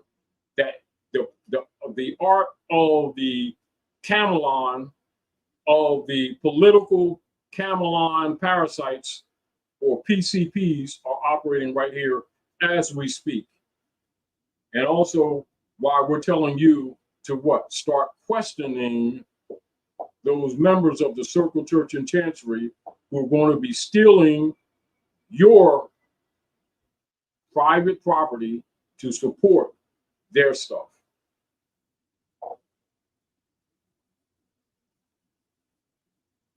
Which is what they're doing. Now, and back to the earlier question. Even though we're just doing a synopsis of what's before us, read the letter of ordinance, civil orders from Honorable Reese on behalf of the Pope of Rome to Barack H. Obama, 2014. And you'll also understand why Barack H. Obama, when they were roasting him, did this with the mic. He dropped the mic. That was a signal. Don't take it personal, but recognize when signals are sent to you.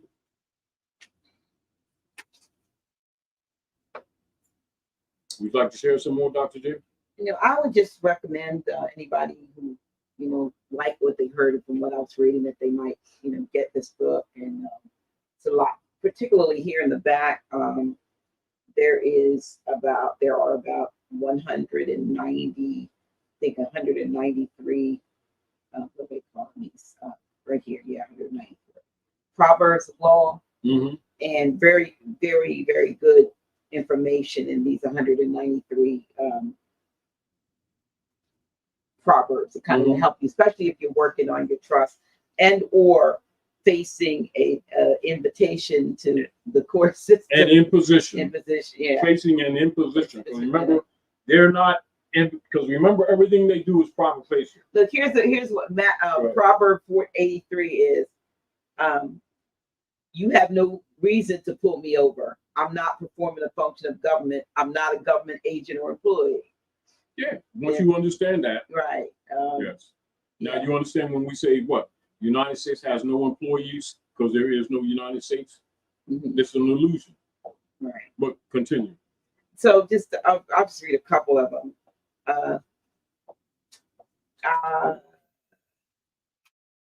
If you don't, 47, if you don't agree with me, you have 21 days to respond with proof of claim to the contrary.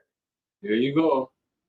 You know, But you must make the claim, must you? right. So if you don't make the claim, or you don't know what to say, by virtue of your inaction, you waive don't have. Right. And a lot of folks say, oh, I didn't, or I didn't, they didn't address their response, or what is it, their rebuttal or whatever. And so what do? You do a default. Yeah. It becomes obvious, doesn't it? Go ahead. So who am I? Question mark. I am man/director/administrator.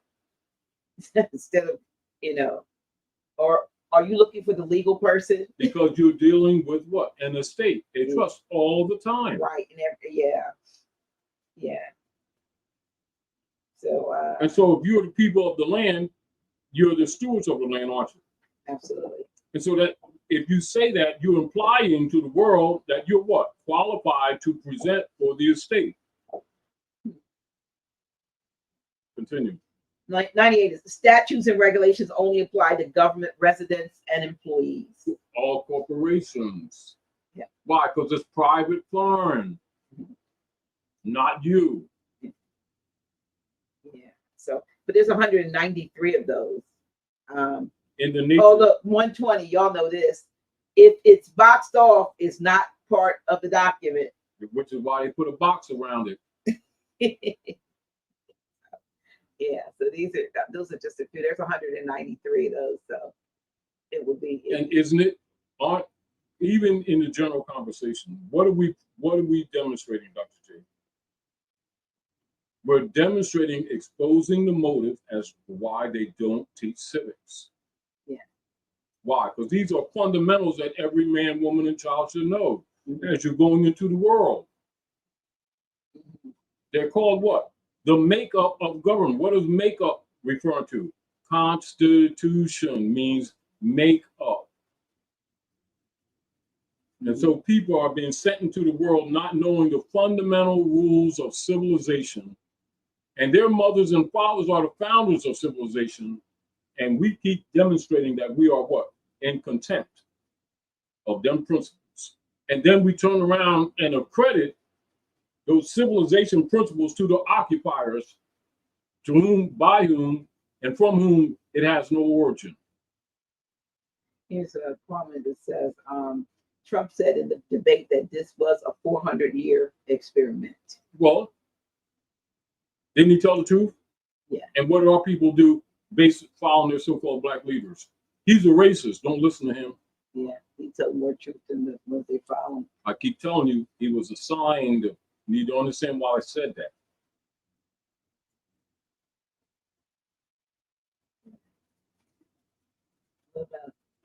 What about creating a trust for protection? Look, you need fundamental trust principles should have been part of our conversations in all organizations anyway.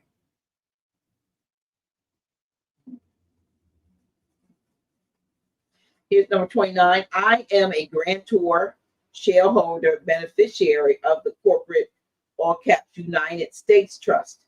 I can appoint the board of directors of the trust who set the policy of the trust and who are to direct the actions of its trustees for my benefit according to the Constitution for the United States of America and the Bill of Rights. Isn't the basis of that back to what Drew said, enforce the Constitution? Right. It's wordy, but isn't it saying the same thing? Right. Why is it so difficult for people to accredit Drew for the work that he's done? instead of dancing around it. And now everyone's what? On a broad level are what? Faced with having to what? Tell the truth of what he told us 120 some years ago. Wow. From time to no change.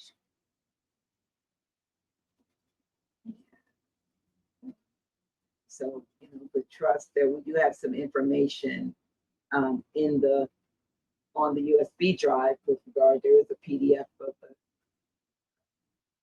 book to help you with the creation of your trust. But I do believe that this book will help educate you as to terminology and right thinking. And what is the deal?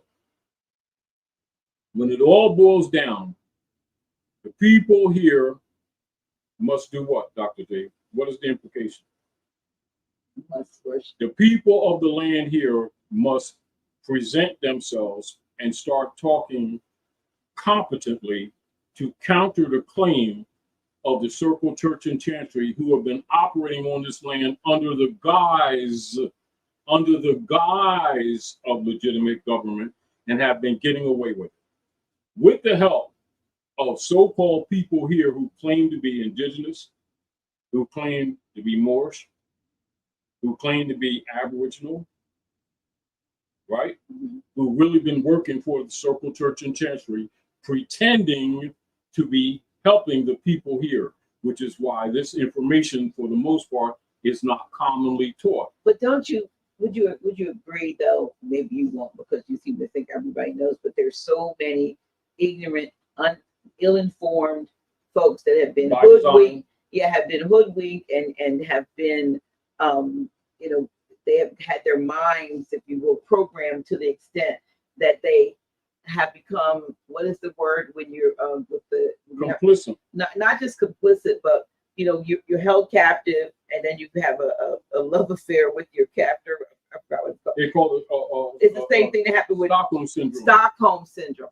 We have so many people. The only thing is that they thought they got free with the Emancipation Proclamation, so they didn't think they were still slaves. The worst place to be is a slave in your mind, and so many people now are enslaved mentally. That look how many people of our people here pack the private prisons, because they're private prisons, right, belong to the United States Corporation Company, run from Great Britain, right? Mm-hmm. Who keep pretending that they're aligned with the indigenous people who are trying to liberate our people, when the real deal is their position is to block this information because they're part of the operation. And they've been benefiting. The real thing that you need to really understand, Dr. J, is why is information like this rare among our people when it's at the root of both their political and economic problems? Because, as I was trying to say, that has been the hallmark of the existence of the de facto government, is to make sure that the people don't know who they are and what rights and their right of claim to the land that they have. So and the right to the resources. Right, and because they don't know, they will fight with the enemy, against their own best interest. Now you understand why they have the Aboriginal people here fighting tribal against each other. Yeah. Or you see people who know the real history trying to pretend that these people aren't tied to the land while claiming to be tied to the land. Then, upon that claim, are not executing the law that already set in place to protect their interests in the land by not discussing this. Because in order to fix the problems, you got to discuss it, even though it's ugly. Yeah. And you got to admit where you've been compromised and start mending your ways. And what you will recognize is, rather than make sure that the people understand, because remember, by understanding these operations, you can tell who's who.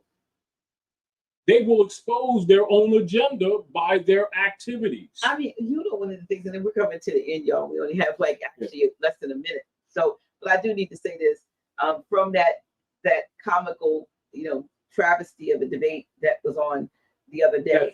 That theater. To hear the responses of people that look like us defending, and if there was defense, most of the defense was going, whichever way it was going, but to defend and say, they're still the best. That's still the better of. And I'm thinking, really? Do you really think that we are better off here in the last? Not that I think we should participate in that process at all, but I'm just saying if you're going to talk about it, be about it. Because if you register to that, that means you also registering for their war. Right. Which is also why you see them also now indirectly telling what their intention is to start registering women as soldiers in war. Mm-hmm. You want to be equal? No, you want to be part of the war. You want to be part of the War Department with the Bureau of Indian Affairs. If you register that, you also register to this as a contract. If you want to be registered Democrat, Republican, you registered also to be drafted. Yeah. So there's there to defend this corporate system of the Circle Church and Chancery. I don't know how many people need to know that realize that 10 square mile area carved out between Virginia and Virgin Mary land is all that really has any right to rule and govern it, that area. But yet it's all prima facie. Yeah. It's all prima facie. It's sad. Now, it only has power because the people keep giving them power. Absolutely. By acquiescence, right? Right. Now, the other thing, Dr. J, what I wanted to present to you is that upon examination, this stuff is public record. So that means this conversation that we're having right now is common. Who is it common among? Not us. It's been common among the corporate operatives, but not among the people who have been what? Misgoverned, who keep seeking for some leader guy to save them, which is not going to happen, can't happen, would not allow to be happen. So if the people themselves don't come to a level of competence to present themselves, that means by default, they're waiving their rights, even though they're not. So they're being governed against their will, thinking that they're willfully being governed, which indicates what? Incompetence. But it also indicates, Dr. G, why this information is sensitive, whether with the hybrid Europeans or with ours. Why? Because once you really start looking at this, the geopolitics becomes actually very clear. But it also indicates how people have been what? Distracting us with other arguments that appear legitimate and may be legitimate in themselves, but are actually diversions. You know, like they're arguing the cookies when they should be arguing the land that the wheat is growing on and the corn is growing on that belong to you, that the foreign corporate operatives have been actually draining the resources and then selling your own stuff back to you under the guise of government, and you've been funding them and voting for them. And pretending that, quote unquote, your vote counted, ignoring the Congressional College, right? And also ignoring the fact that they're really a feudal autocracy. You know that they are, and then pretending that they are treaty and constitutional officers when you know that they're not. And there's no place in the Constitution that set up any democracy. The form of government set by the Constitution, which is also a treaty, is republic form of government, Article 4, Section 4. It's not a mystery. Not to be confused with the Republican Party. Exactly, which is a Whigmore Party consigns Whigs. That's who they are, 54. And that's when they agreed to start calling themselves white people, legally, not lawfully. Trading places. That's why then they do that movie with Eddie Murphy right there on that small street right in Philadelphia.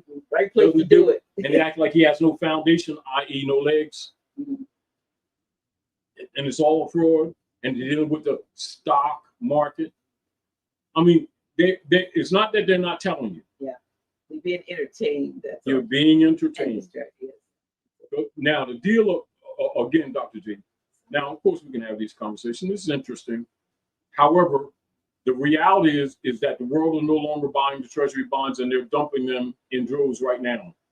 So now the people are going to have to start proving themselves. And the people who have been trolling this information are going to have to prove why. Now, why would they even counter this, which would indicate they knew about it? right? So if someone argues against it, that means they knew something contrary, right? So if they knew something contrary, how come they haven't been exposing it? And how come they've been preoccupied talking other stuff and wearing our people's mind out on agendas that they knew wouldn't work or expose the system?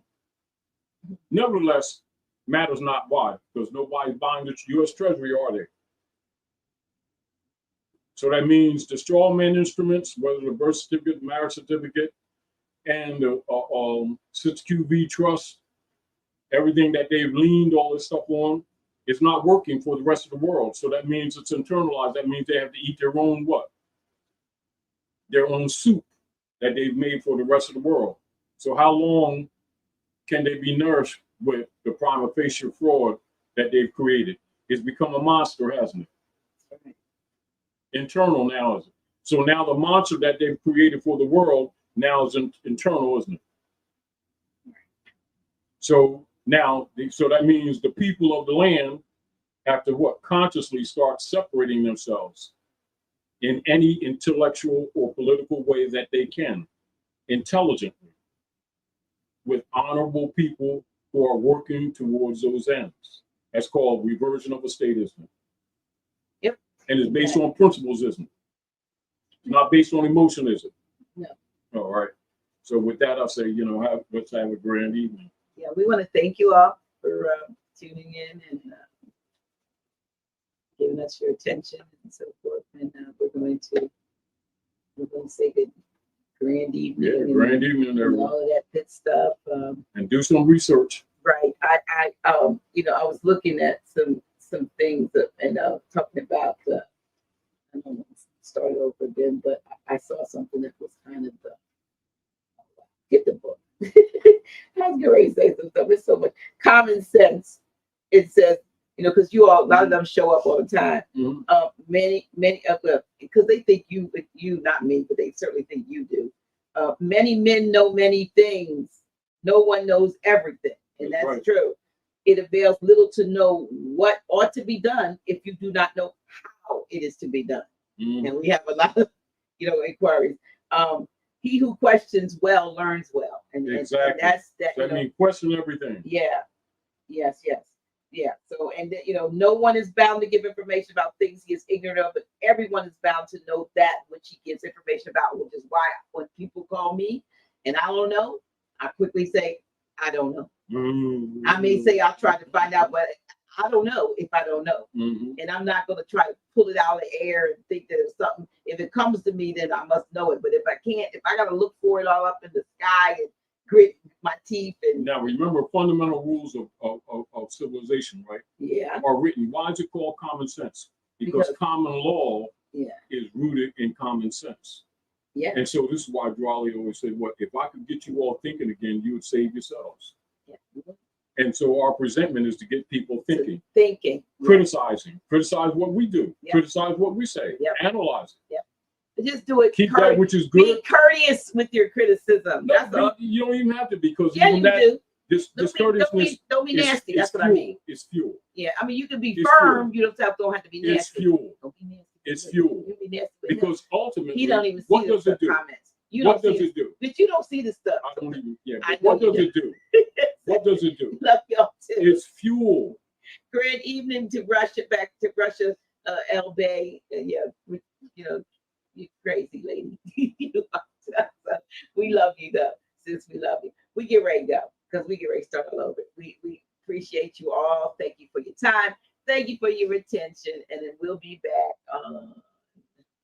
2 weeks from now. Yes. I may be here on Tuesday. I may not. I don't know. And a lot of things on the so-called artificial economic platform will be collapsing at such a rate that people will have to start paying attention to details. Yeah. And so let that inspire you to get to work with your family, your neighbors, and with yourself. And let's, start and one fixing last stuff. thing, we were looking at some of the houses today, the large houses, and you were talking about the architecture of those particular properties. And I said, they would make, for what's going to have to happen is large properties like that, we need to start acquiring so that the families can begin to, or kinfolk, y'all, Mhm. you can begin to have maybe generational housing, because Yes. it's going to come to for a while where we're going to need to stick together. Yesterday, I had two of my three sons, and their significant others, and a couple of my grands, Mhm. and my niece here, and it just felt, I'm a loner, right? But it felt so good to have them, Mhm. to be in their presence, and it's been a long time, and not a lot of times, when we gather, it's because of something that's not so happy. It's not just because we want to get together. And so I want to shout out to my niece, April, your girl. Yes. April Yes. is planning a family, friends, and fun day, where Beautiful. we're going to bring us together, and the funny ones in our family are going to do stand up or whatever. We invite you to come too.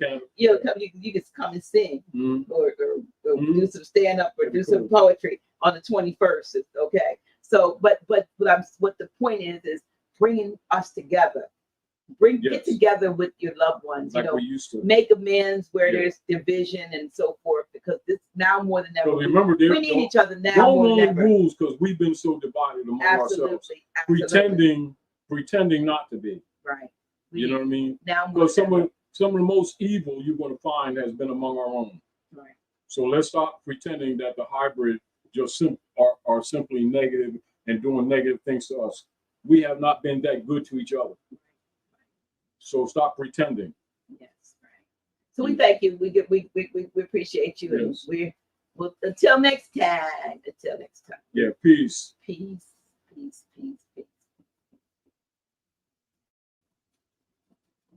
The deeper and deeper I go, I find what it is I should know. 'Cause it's just a matter of time that you'll reawaken your mind. Oh, come with me, come to know and find out what is true. Then you'll know what's in store just for you. No more living the life I can look to the sky and say, I'm reawakening mine. Come to know and find out what is truth, yes. Then you know what's in store just for you. No more living the life I can look to the sky and say, I'm reawakening mine.